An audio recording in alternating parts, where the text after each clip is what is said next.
राहुरी विधानसभेच्या पोटनिवडणुकीमध्ये जयंत पाटलांचे भाचे प्राजक्त तनपुरेंनी अचानक माघार घेतल्यानं अनेकांनाच आश्चर्याचा धक्का बसलेला आहे। पण त्यांची ही माघार भाजप प्रवेशाची नांदी तर नाही ना, अशी चर्चा राजकीय वर्तुळात चर्चिली जाते। कारण नगरचे माजी खासदार सुजय विखेंनी केलेलं हे वक्तव्य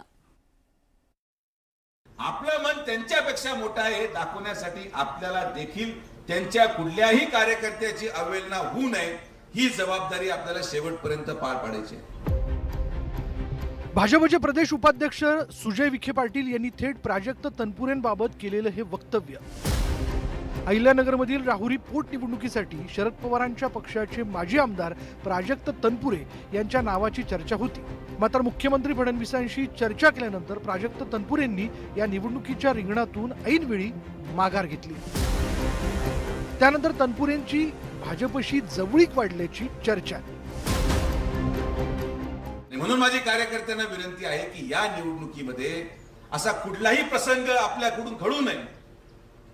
जर तनपुरेंच्या घराने प्राजक्तने किंवा त्या परिवाराने आज मनाचा मोठेपणा दाखवला असेल तर आपण देखील भारतीय जनता पार्टीचे कार्यकर्ते म्हणून, स्वर्गीय कर्डिले साहेबांचे कार्यकर्ते म्हणून आपलं मन त्यांच्यापेक्षा मोठं आहे हे दाखवण्यासाठी आपल्याला देखील त्यांच्या कुठल्याही कार्यकर्त्याची अवहेलना होऊ नये ही जबाबदारी आपल्याला शेवटपर्यंत पार पाडायची आहे। यावेळी बोलताना सुजय विखे पाटील यांनी जिल्ह्यात भाजपचा बोलबाला राहील असं सूचक विधान केल्यानं चर्चांना उधाण आलं। अजून 6 महिन्याच्या प्रवासामध्ये तुम्हाला देखील या तालुक्यामध्ये कमळ सोडून दुसरं चिन्ह मारायला संधीच राहणार नाही।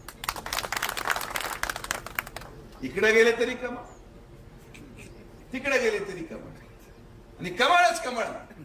या भूमिकेतून आदरणीय प्रधानमंत्री नरेंद्र मोदींचा हात बळकट करण्यासाठी एक महायुतीचं सरकार आणि ही जबाबदारी खरं तर आम्ही नाममात्र दिली होती। शिवाजीराव कर्डिले यांच्या निधनामुळे रिक्त झालेल्या या विधानसभेच्या पोटनिवडणुकीत अक्षय कर्डिले विरुद्ध शरद पवारांच्या पक्षाचे गोविंद मोकाटे अशी लढत होते।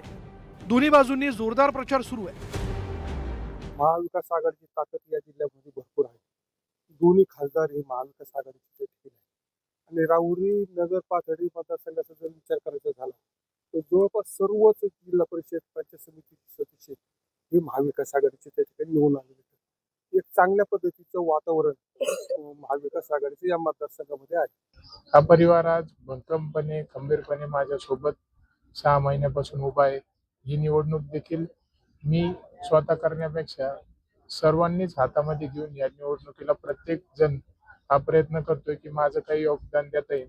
येणाऱ्या 3 वर्षाच्या काळामध्ये साहेबांनी ज्या याद्या आणि जो विश्वास 2024ला जनतेला दिलेला होता की मी आमदार झाल्याच्या नंतर हे कामं या 5 वर्षामध्ये तुमच्यासाठी करून देईल, त्या सगळ्या पूर्ण मला या 3 वर्षामध्ये करायचे। राहुरी हा विधानसभा मतदारसंघ काँग्रेस आणि शरद पवारांच्या पक्षाचा एकेकाळचा बालेकिल्ला। प्राजक्त तनपुरेंनी ऐनवेळी माघार घेतल्यामुळे शरद पवारांच्या पक्षाला मोठा धक्का बसला। आता प्राजक्त तनपुरेंनी अद्याप पक्षाची साथ सोडलेली नाही।